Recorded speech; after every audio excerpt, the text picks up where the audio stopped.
The Galactic Federation high chamber hummed with the low-frequency vibrations of 100 different species conversing in their native tongues. Holographic star maps flickered above the central podium, casting shifting blue light across the assembled delegates. Admiral Elias Carter adjusted the collar of his dress uniform, the only human in a sea of alien forms. His scar, a jagged line running from temple to jaw, itched beneath the chamber's sterile lighting. High-speaker Vexlor floated on his levitating platform, bioluminescent scales pulsing a smug violet. His 4 eyes, each capable of independent movement, tracked Carter with undisguised amusement. "The floor recognizes the Terran representative," Vexlor announced, his voice dripping with condescension. The chamber's acoustics carried his words in perfect, crisp Federation standard. Carter stepped forward, his boots clicking against the polished floor. He could feel the weight of alien gazes, some curious, most dismissive. A Vorak delegate, Commander Krell, leaned forward in his armored exosuit, his mandibles clicking in what humans had learned was the equivalent of a sneer. "Thank you, High Speaker," Carter said, keeping his voice level. "Humanity petitions once more for full membership in the core defense fleet. Our contributions to border security are negligible," Vexlor interrupted, his scales flashing orange in amusement. Murmurs rippled through the chamber. A crystalline delegate from the Rigel system chimed softly, a sound like breaking glass. "Your ships are antiquated. Your weapons, what do you call them, railguns?" He paused, letting the chamber fill with the soft clicks and whistles of alien laughter. "How quaint," Krell's voice boomed, amplified by his suit's vocal modulators. "The Vorak Collective has reviewed your so-called dreadnought designs." He leaned back, crossing his massive arms. "A child's toy. No shielding, no plasma lances, just kinetic slugs hurled like primitive spears." Carter's jaw tightened. He'd sat through this before.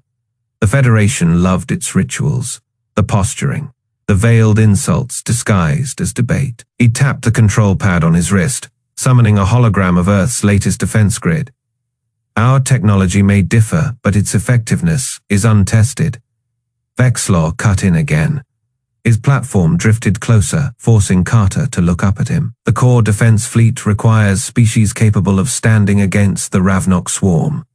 Not, what was your classification again?" He pretended to consult a floating datapad. "Ah, yes, Tier F, barely spacefaring." Laughter echoed through the chamber. Carter didn't flinch. Had expected this. Earth Command had warned him the vote was already decided, but protocol demanded he stand here, endure the mockery, and make the request anyway. A slender delegate from the aquatic Silith species raised a webbed hand, perhaps a probationary role. "The humans have shown remarkable adaptability in denied," Vexlor said, his scales darkening to an authoritative indigo. "The Council has reviewed the evidence.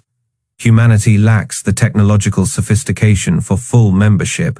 Motion to reject their petition carries unanimous support." Carter watched as holographic votes flickered into existence above the chamber floor, read every single one. Even the Shilliths, after a hesitant pause. Vexlor's platform descended until he was eye-level with Carter. "Do not take it personally, Admiral. In a few centuries, perhaps your species will catch up." His voice dropped to a whisper, meant only for Carter's ears. "If you survive that long," Carter smiled. It wasn't a pleasant expression.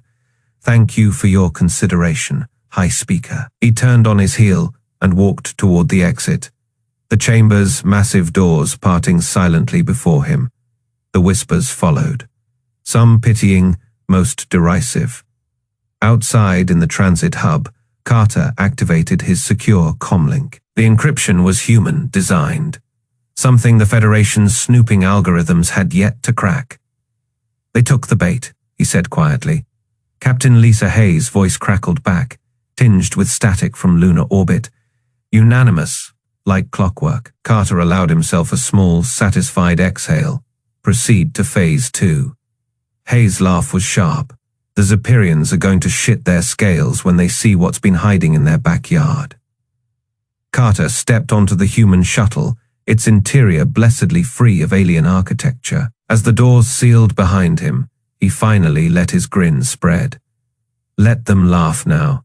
They won't be laughing when the dreadnoughts decloak. The shuttle's engines hummed to life, carrying him away from the glittering hub of Federation power. Behind him, the High Chamber's delegates resumed their debates, already dismissing humanity as a footnote in galactic history. They wouldn't make that mistake for long. The lunar shipyards hummed with activity, a sprawling network of docks and construction scaffolds, clinging to the moon's pockmarked surface. Captain Lisa Hayes floated near the observation deck of the USN Defiance, her boots magnetized to the floor as she watched engineers scramble across the dreadnought's armored hull. The ship stretched nearly 2 kilometers from bow to stern, its angular design cutting through the black like a blade. "Chief status report," Hayes said, tapping her earpiece. Chief Engineer Raj Patel's grinning face appeared on her wrist display. "Cloaking systems at 98% efficiency, Captain. Just running final diagnostics on the gravitic stabilizers. You're gonna love this." Hayes allowed herself a small smile. "I better. The Federation's been sniffing around Pluto. If they get too close." "Relax," Patel interrupted, wiping grease from his dark beard. "Even if they park a scout right on top of us, they won't see a thing. These stealth fields aren't just masking our heat signatures, they're bending light around the entire fleet. Old-school radar, useless. Quantum scanners, junk data. We're ghosts."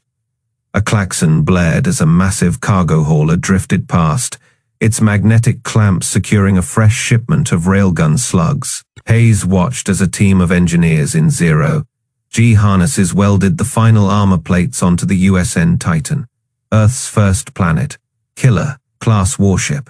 Its main weapon, a Singularity cannon capable of collapsing a moon into a black hole, gleamed under the work lights. "You ever think we'd see the day?"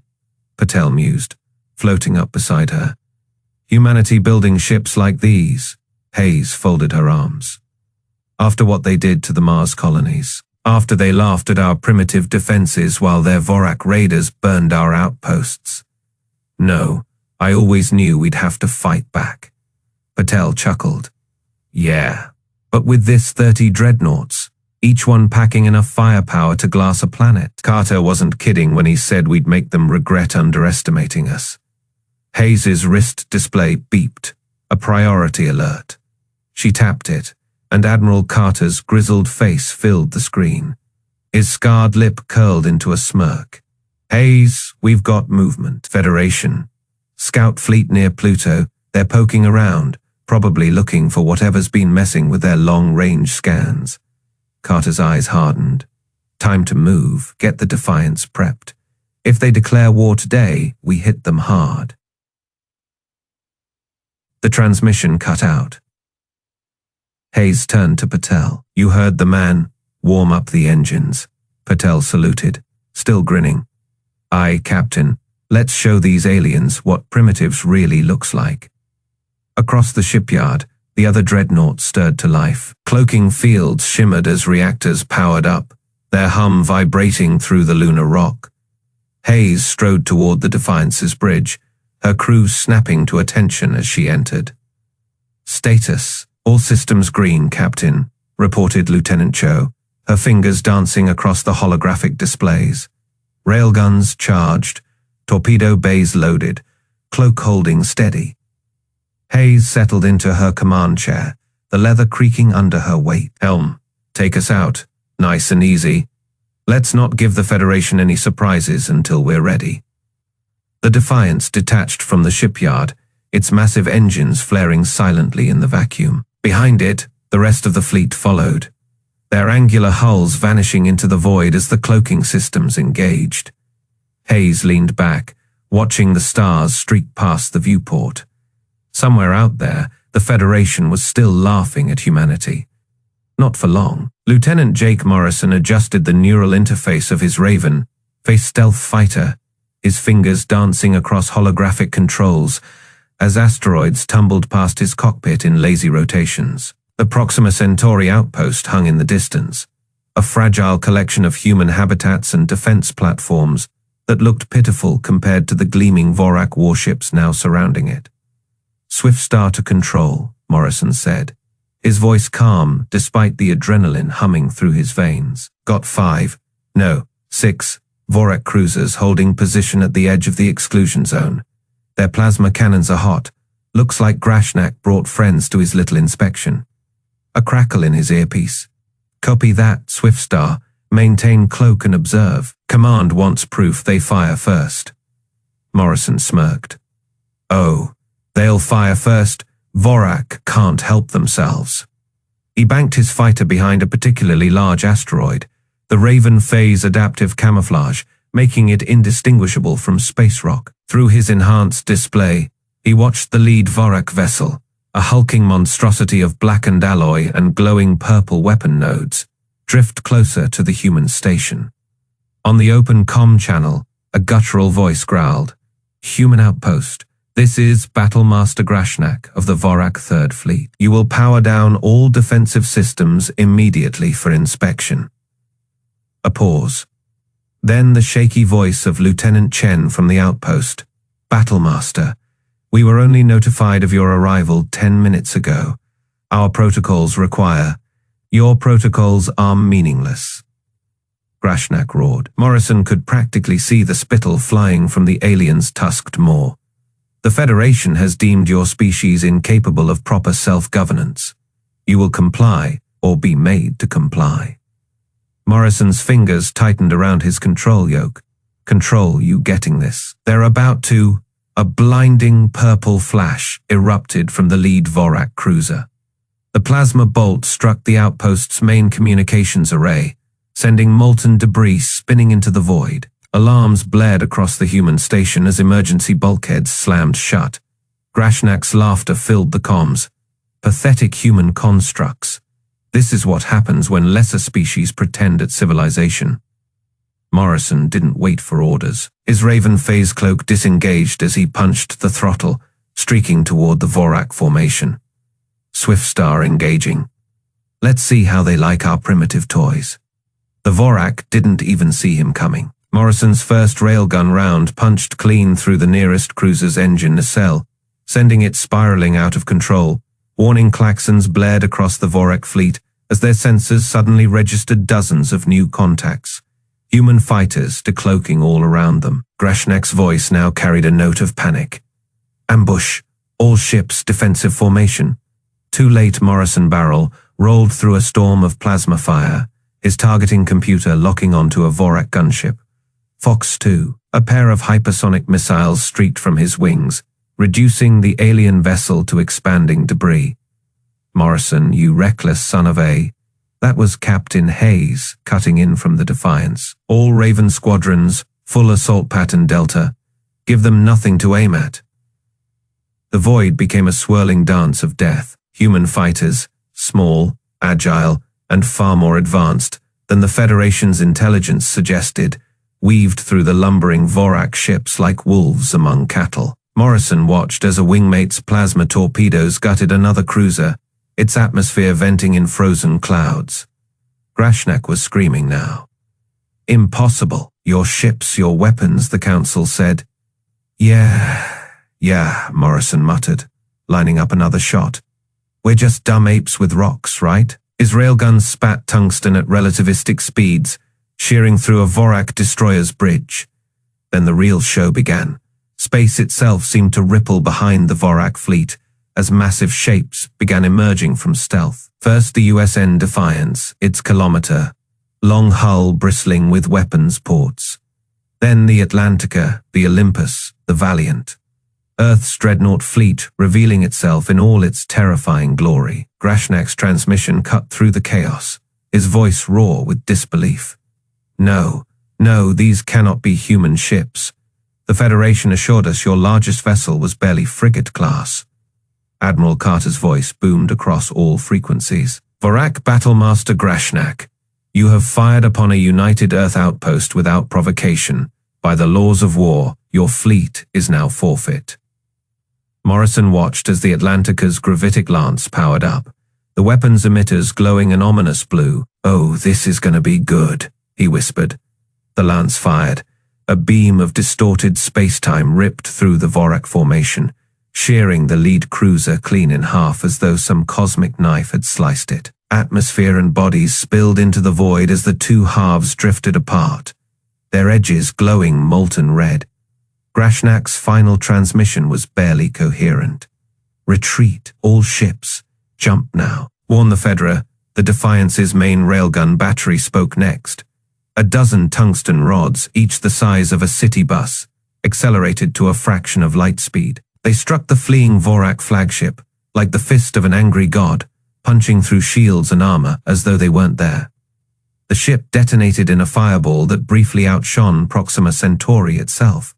Morrison whistled. "Damn, and they call us primitive." He checked his tactical display.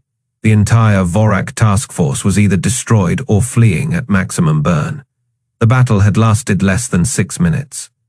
Hayes' voice came through, crisp and professional.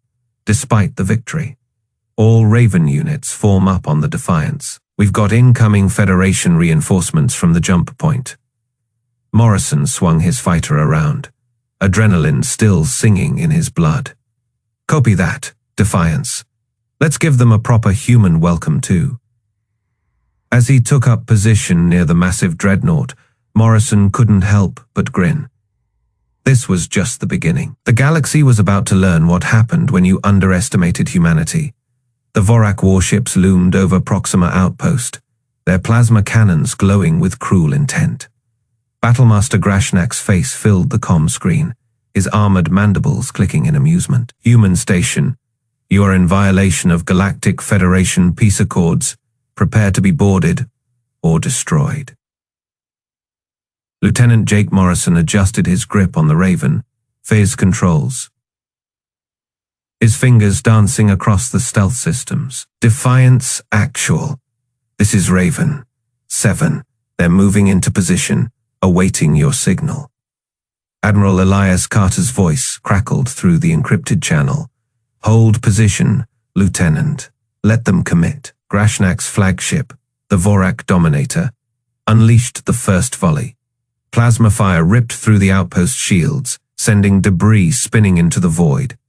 The human station's distress beacon flared to life, a desperate pulse of light against the black. "Now would be a good time, Admiral," Morrison muttered, watching as 3 more Vorak cruisers moved into firing arcs.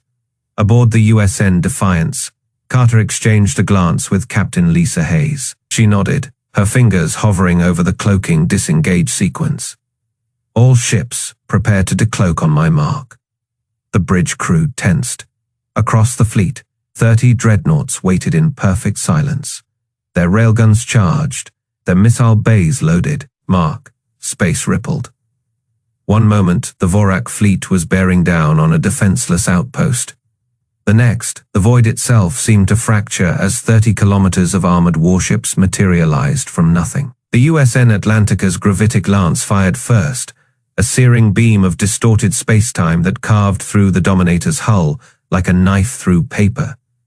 The Vorak flagship split in two, its reactors detonating in a chain reaction that lit up the battlefield. Grashnak's scream of rage cut off abruptly as his ship vanished in the fireball.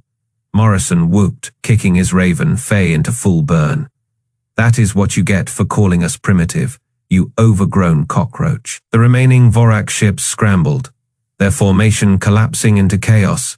Plasma cannons swung wildly, firing at shadows as human fighters darted between them. The USN Titan, Earth's planet killer, locked its Singularity cannon onto the nearest cruiser. A black hole bloomed at the weapon's tip, swallowing the enemy vessel whole. High Speaker Vexel's face appeared on the Defiance's main screen, his bioluminescent scales flickering between purple and panicked yellow. "Admiral Carter, this is an outrage. You dare attack Federation vessels?" Carter leaned forward, his scarred face unreadable. "You opened fire first. High Speaker, we're just finishing the fight." The USN Defiance's railgun batteries cycled up, their magnetic coils humming. A salvo of tungsten slugs tore through the nearest Zephyrian cruiser, punching clean through its shields and reducing its command deck to molten slag. Vexel's image wavered, his voice shrill. "You were supposed to be weak. Your ships, your technology, how? Hayes smirked, crossing her arms. You never asked what we were building in Sol's shadow. The battle lasted 6 minutes. By the end, the Federation's inspection fleet was reduced to drifting wreckage. The USN Titan's Singularity cannon powered down, its ominous glow fading as the last Vorak ship imploded. Carter exhaled, watching the tactical display as the final enemy signatures blinked out. Defiance to all ships, status report. Atlantica here, minimal damage. Enemy fleet is neutralized. Titan operational, ready for next target. Morrison's voice crackled over the comm, breathless with adrenaline. Raven, 7 still flying, Admiral. That was holy hell. That was something. Carter allowed himself a small, satisfied smile. I speak of Vexlor. You still there? The Zeperian's image flickered back, his scales now a sickly gray. You will pay for this. Human, the Federation will. Save it, Carter interrupted. We're transmitting this battle's footage to every Federation world as we speak. Let them see what happens when you underestimate us. Vexlor's mandibles trembled. For the first time in his long political career, he had nothing to say. Hayes leaned in, her voice cold. Tell your council we're coming, Vexlor. And this time, we won't be asking for permission. The transmission cut out. Silence settled over the Defiance's bridge, broken only by the steady beep of scanners sweeping the debris field. Carter turned to his crew. Set course for Zenthis Prime maximum burn. As the dreadnoughts powered up their drives, the stars themselves seemed to shudder.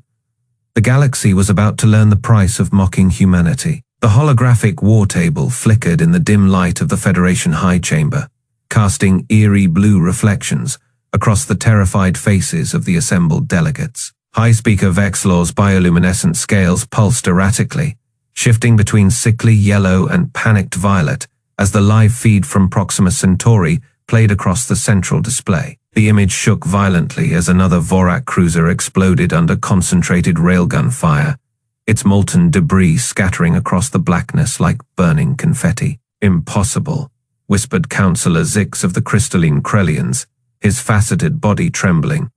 Their weapons. They shouldn't be able to penetrate our shields. On screen, the USN Defiance carved through the remnants of the Federation vanguard, like a shark through minnows. Its gravitic lance pulsed once, twice, and a Zeperian battleship folded in half like paper under the gravitational shear. The screams of dying crew members briefly flooded the chamber's audio before someone hastily muted the feed. Vexlor's tail lashed against the polished floor. Activate the planetary defense grid. Scramble every fighter in the sector. A junior aide, his chitinous plates clacking in distress, dared to speak. High speaker, our sensors show 37 additional human signatures decloaking at the edge of the system. There, the aide swallowed hard. They're surrounding Zenthis Prime. The chamber erupted into chaos. Delegates from a dozen species shouted over each other, appendages waving wildly. Only the massive Vorak commander Krell remained silent, his 4 black eyes fixed on the destruction playing out before them. His armored fingers dug into the console hard enough to leave dents in the alien metal.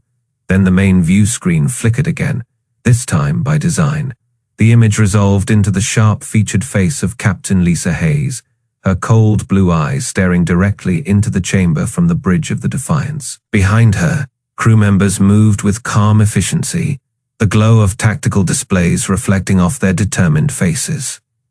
Federation Council, Hayes said, her voice as smooth as the vacuum between stars. You wanted a demonstration of human primitive warfare? She gestured to someone off screen. Here it is.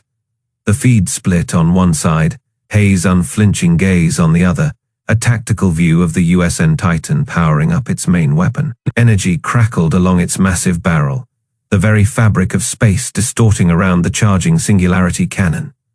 Target locked, reported a calm male voice over the comms. Zenthis Moon in firing solution. Vexlor's frills stood straight up in alarm. You wouldn't dare. The Accords prohibit. The Accords, Hayes interrupted. that you just violated by attacking Proxima Station. She leaned closer to the camera. We're not here to destroy you. We're here to make sure you never make that mistake again. Stand down your remaining forces in the next 60 seconds, or we demonstrate why humanity named that ship Titan. The chamber's main doors hissed open, and a harried-looking communications officer rushed in. Speaker, emergency transmission from the Draxis Concord. They're reporting. The officer hesitated, his antennae drooping. They're reporting human fleets have simultaneously appeared over 12 core worlds. All are demanding immediate surrender. Krell finally spoke, his deep voice resonating through the chamber like distant thunder. You played us from the beginning. The Vorak warrior actually sounded impressed. Those primitive ships we inspected, decoys. Hayes allowed herself a small, dangerous smile. We learned from the best. Your routine inspections gave us all the data we needed to counter your technology. Her smile vanished. 45 seconds. Panicked delegates scrambled to their consoles, their many-limbed forms tangling in their haste. The Superior Science Minister frantically analyzed the Titan's weapon readings, her scales bleaching white when she saw the power levels. That cannon, it could crack a planet's core. Vexlor's frills flattened against his skull in defeat. His voice, when it came, was barely audible. Cease all hostilities, transmit unconditional surrender to all human forces. Hayes nodded once. Wise choice. She turned to someone off screen. Hold firing sequence. Then back to the Council. You'll receive terms within the hour. Any resistance will be met with overwhelming force. As the transmission cut out, the chamber dissolved into stunned silence. The only sound was the occasional beep of tactical consoles, still processing the disaster. Krell slowly rose to his full height, his armored plates scraping together. You underestimated them. The Vorak rumbled, looking at each delegate in turn. We all did. He turned to leave, then paused at the doorway. Pray their mercy matches their wrath. Outside the chamber windows, the first human stealth bombers streaked through Zenthis atmosphere, their black hulls reflecting the glow of the planetary shields powering down. Across the galaxy, 100 worlds watched in shock as the Federation's invincible facade crumbled in less than an hour. On the surface below, crowds of various species gathered in public squares. Their alien eyes turned upward as the impossible became reality. The humans, the supposedly weak, primitive humans, had outmaneuvered the greatest military power in known space without firing a single shot at a populated world. In a quiet corner of the chamber, a young Zephyrian aide stared at the frozen image of the USN Defiance dominating the view screen. His bioluminescence pulsed a curious blue-green pattern. Not fear, not anger, but something dangerously close to admiration. He reached into his data pouch and quietly copied files onto a private drive, technical schematics, tactical analyses, everything the Federation had on human capabilities. As alarms blared and politicians scrambled, no one noticed when he slipped away into the chaos. No one saw the determined set of his jaw as he headed for the docking bays, and certainly no one heard him whisper to himself, in near-perfect English, time to switch sides. The great dome of the United Nations Orbital Assembly shimmered with reflected starlight, its transparent panels offering a panoramic view of Earth below. The blue-green marble hung suspended in the void, surrounded by the glittering constellations of human warships now patrolling high orbit.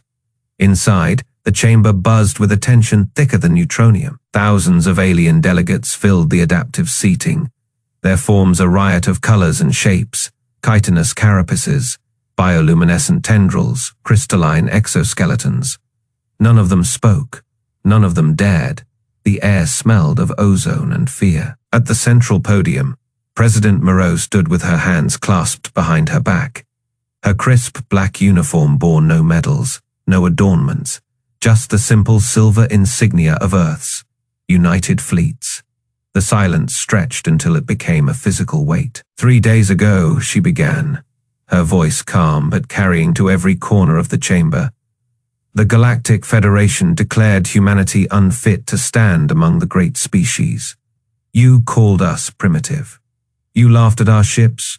You assumed we would kneel. A holographic display flickered to life above her, showing the wreckage of the Federation's Proxima fleet, twisted hulls, shattered dreadnoughts, the scorched remains of Vorak battlecruisers. The footage zoomed in on the USN Titan's Singularity cannon, vaporizing Zenthis Prime's moon in a single shot. In the front row, former High Speaker Vexlor sat slumped in energy binders, his bioluminescent scales dulled to a sickly gray. His four eyes refused to meet Moreau's gaze. "You were wrong," Moreau said, stepping down from the podium. Her boots clicked against the polished floor as she walked slowly toward the assembled delegates. "Not just about our technology, about our nature." A murmur rippled through the crowd as she stopped before a cowering Zephyrian diplomat. "You thought because we came from a death world, we must be savages." She turned to a trembling Cerulean envoy. "You believed our lack of telepathy made us inferior." Finally, her gaze settled on a massive Vorak warlord, now missing an arm. "And you thought our mercy was weakness." Moreau tapped her wristcom. The hologram shifted to show Earth's shipyards, hundreds of new dreadnoughts under construction, their hulls gleaming in the Martian sunlight. "We could have glassed Zenthis Prime. We could have reduced your precious Federation to radioactive dust, but we didn't." She returned to the podium, the hologram winking out. "Humanity does not seek conquest. We do not crave dominion. But let today be a lesson written in starlight and steel. Never mistake our restraint for weakness again." The silence shattered as the human delegates rose to their feet, their applause thunderous in the low gravity. One by one, the alien representatives followed suit. First the minor species, then the mid-tier empires, until even the proudest Vorak warlords grudgingly stood, all except Vexlor. President Moreau leaned down, her voice dropping to a whisper only he could hear. "You'll spend the rest of your life studying our history, Speaker. And when you finally understand what humanity truly is," she straightened, addressing the chamber again. "This assembly is adjourned." As the delegates filed out, a young Zephyrian engineer, barely more than a hatchling, lingered near the human delegation. His scales flickered uncertainly as he approached Admiral Carter. "Sir, I wish to apply for the Earth Defense Academy." Carter exchanged glances with Captain Hayes, who stood nearby with her arms crossed. The Admiral's scarred face split into a grin. "Got any experience with plasma conduits?" kid the Zephyrians. Bioluminescence flared bright blue.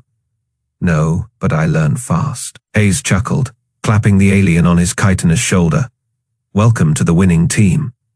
Outside the observation windows, the USN Invincible drifted past its kilometer-long hull bristling with next-gen weaponry. Construction drones swarmed around its unfinished sections, welding and bolting at a pace that made the alien delegates pause. One of the Vorak warlords muttered to his aide, "They built that in 6 months." Captain Hayes smirked, overhearing. "Wait till you see what we've got cooking for next year." The chamber emptied, leaving only the humans and their newest recruit. President Moreau watched them from the podium, her expression unreadable.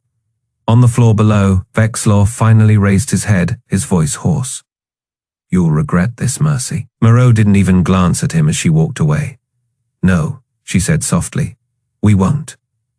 Earth's fleets turned their bows toward the stars, and the galaxy held its breath. The orbital docks above Mars hummed with activity, a symphony of construction lasers and thruster burns echoing through the vacuum. Admiral Elias Carter floated near the observation deck, his scarred face illuminated by the blue glow of the USN Invincible's half-completed hull. The dreadnought's skeleton stretched nearly 5 kilometers, its armored plate still open to space, revealing the labyrinth of gravitic stabilizers and pulse cannons being welded into place. Captain Lisa Hayes drifted up beside him, her helmet visor reflecting the construction lights. "They're calling it the Peacekeeper. Class now," she said, her voice crackling over the comms. "Funny how fast the galaxy changes its tune." Carter chuckled, watching a swarm of engineers, human and alien alike, dart between the skeletal ribs of the warship. Turns out primitive has a different meaning when your railguns can crack a planet in half. Below them, A Zephyrian engineer in a modified EVA suit carefully adjusted the alignment of a quantum core, his bioluminescent stripes pulsing with concentration. 3 months ago, had been a junior technician on Vexler's flagship. Now, he was one of thousands petitioning for transfer to Earth's shipyards.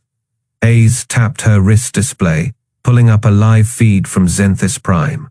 The Federation Council chambers, once filled with sneering delegates, now stood empty. The holographic banners of Earth's United Systems Alliance flickered, where the Federation's sigil had once dominated.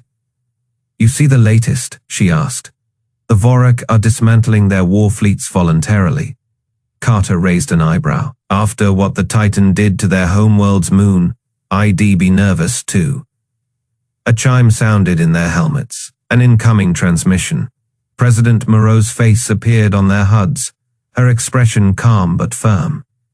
"Admiral, Captain, we've received another delegation from the Cerelian hegemony. They're requesting, well, I'll let you hear it yourself."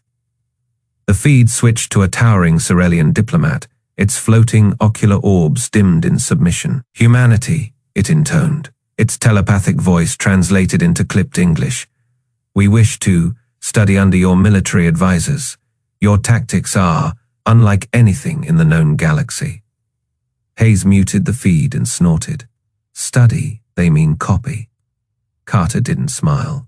"Let them. Better they learn from us than try to stab us in the back again." He turned back to the Invincible, where a team of Vespidian engineers, former enemies, were calibrating the dreadnought's cloaking array.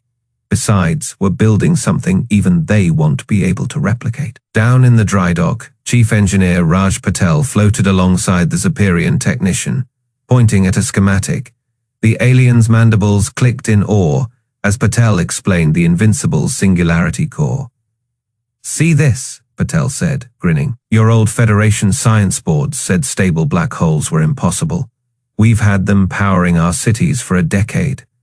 The Zephyrian's bioluminescence flickered yellow, a sign of astonishment. You hid this while we mocked you?" Patel clapped him on the carapace. "Best trick humanity ever pulled.